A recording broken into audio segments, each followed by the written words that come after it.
schizophrenia interests me quite simply because, to a large extent, we're all schizophrenics. Schizophrenia does not mean, of course, a split personality like Dr. Jekyll and Mr. Hyde. It means simply, basically, a certain separation from reality. Yeah. Jeff once said that this was the basic problem of human beings. Yeah. That what was real appeared to him as unreal. He said that, in fact, we have a particular organ inside the head, which he called the organ Kundabuffer, whose purpose is to make us see reality as unreality. So, in a way, your question about schizophrenia is absolutely spot on. I mean, Gurdjieff spent his life talking about it. It's. Do you think that we have been, in some way, our brain, if you will, or mind, have been split up? Then, in that sense, that we're hardwired almost to have two different personalities. We have the obvious one with the left and the right hemisphere of the brain. It's as easy as that, so to speak. But many people argue that humanity at large have been traumatized, and therefore this compartmentalization have occurred, where we have multiple personalities already when we're born, so to speak. Would you agree with that, Colin? Have you heard about that before? Well, yes, and of course I've also written about this whole idea of the left and the right brain, and the fact that we appear to have two completely different halves. And of course, anybody who, like myself, is a writer and relies, therefore, to some extent on inspiration, is aware of this, the way that these ideas come suddenly walking into your head from somewhere completely unknown. Mozart said it was always happening to him. Musical ideas would walk into his head already fully created. So, but I think you don't have to be a Mozart to get this. You simply have to take a direction, and the direction you have to take is the one that you and I have been talking about for the past 3/4 of an hour. Yeah. Once you realize that this does exist, this direction, once you realize that the question, what should we do with our lives, is a real question, then suddenly everything begins to change. It's a really good mantra, as it were. What should we do with our lives? And I think I want to fire off a last question here to you, Colin, in the first for the first hour here. We can round things up, and then we can talk more later on in our second. But basically, it has to do with the creative force and what you think that is, because has been a question that is interesting to me as well. I'm a musician, among other things, and I've been wondering where does the idea of music and the tunes come from? Are they simply a collection of things that I've heard previously in my life, and now I'm picking parts here and there and putting them together in my own head, and now I think it's mine and original? Or am I tapping into the mind of God, if you will, or another force that is working through us, through humanity, to put these ideas out there? What is your belief and thoughts around this, Colin? Well, I think we've been talking about this to a large extent.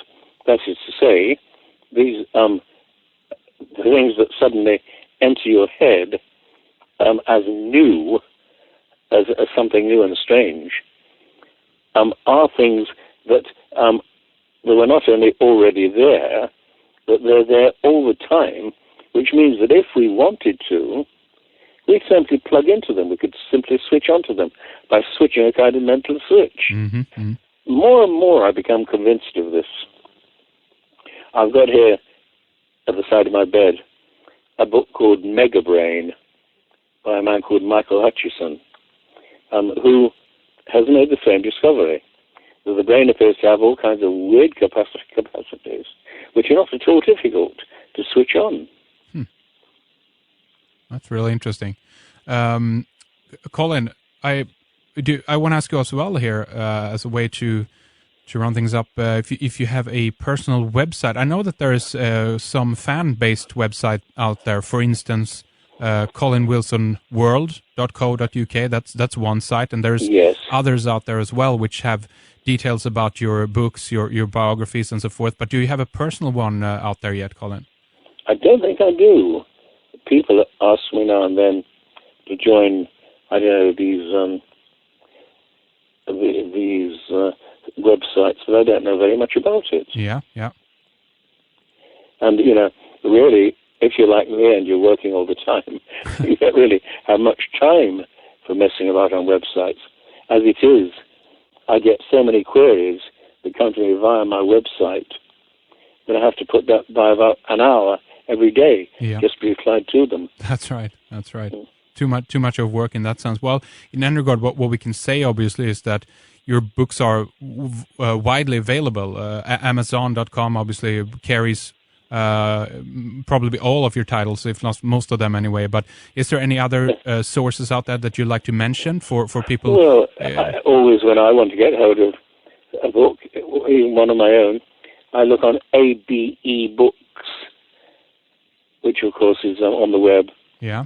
And you can get most things on it. ABE Books. That's one word. Yeah. All right, excellent. abebooks.com. We can definitely link that up as well. And obviously, I want to mention your latest title is called The Super Consciousness. Is that correct? Super Consciousness. Yes. It's a book that I wrote last year. And how is that going as well, Colin? Are you working on new material all the time? Are you currently working on something new as well, or are you taking it easy right now? No, I'm working on something all the time.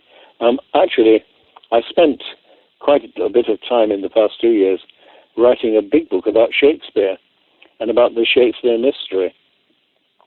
That is finished, but unfortunately, at the moment, I haven't found a publisher for it. Mm-hmm.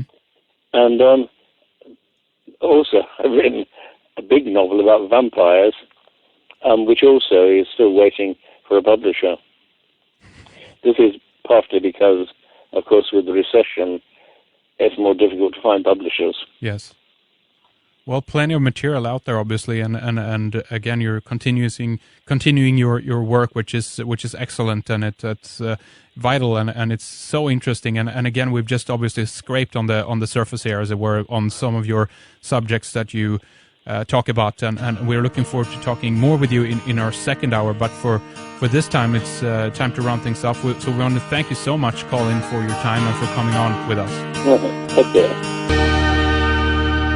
We'll be back with more in just a few days. You can see our full guest schedule in our radio archive. Don't forget to sign up for a membership if you like what we do and want to get full access to redicecreations.com. Stay cool, thank you for listening, and bye for now.